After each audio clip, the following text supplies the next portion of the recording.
Assalamualaikum daleen ak jàmm ci Xarala Academy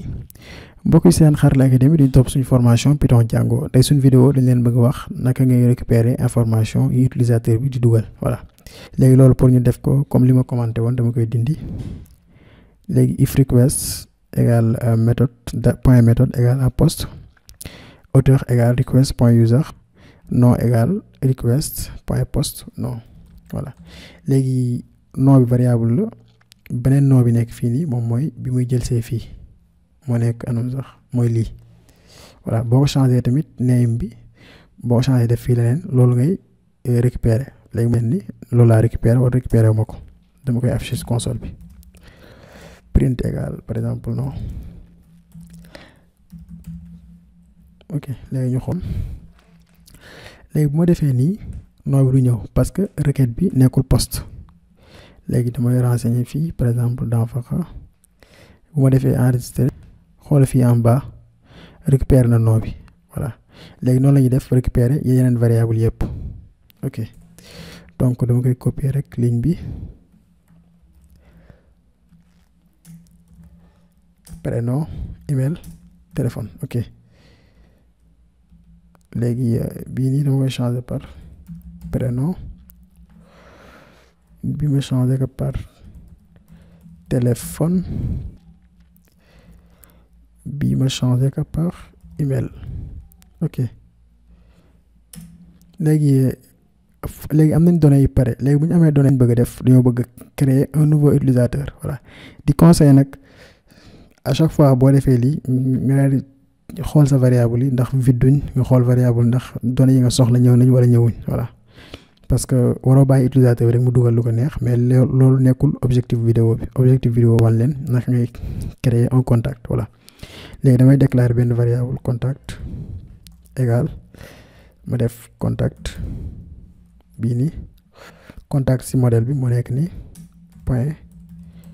objects point create voilà am na benn méthode permettre ñu mën a créer un utilisateur léegi point create léegi boo defee point create da nga koy jox données yi bu njëkk bi moom mooy auteur bi auteur égal à auteur voilà auteur bi nekk si table contact moom lañ ko wax ni moom mooy auteur bii nii variable bi léegi beneen bi stop nom égal à nom prénom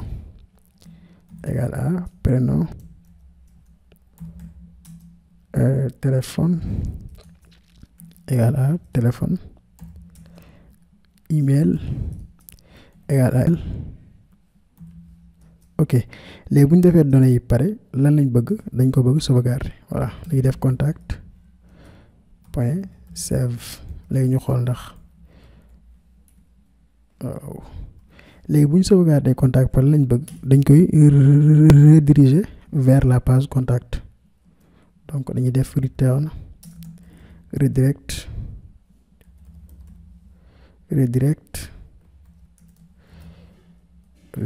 vers page contact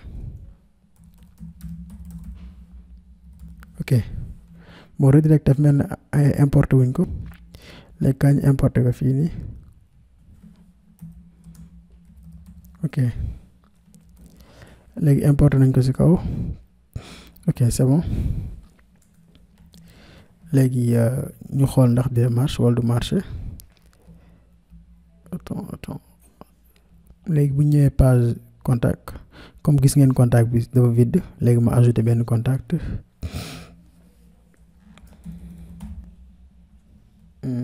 yaay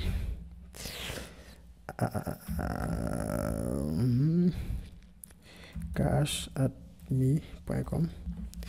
léegi ñu def enregistrer voilà indi na suñu premier contact Khady Ndiaye comme ni nga gisee email date à jour le 5/12 mois 2019 léegi xam ngeen nu ñuy créer contact ma yaakaar ni vidéo bi leer na bu baax a baax données yi nii fii mi ngi nii comme name bi nom name prénom name téléphone mi ngi nii name téléphone name email voilà mu nekk loolu simple la première view baa ngi nii voilà léegi si vidéo bi di ñëw dañ leen wax naka ngay modifier benn contact voilà mbokk yi doon saan académie ma yaakaar ne jëriñu ngeen si vidéo bu baax di leen wax ngeen partage ko bu baax ñeneen ñi mën si jëriñoo merci ba beneen yoon ci beneen tutoriel.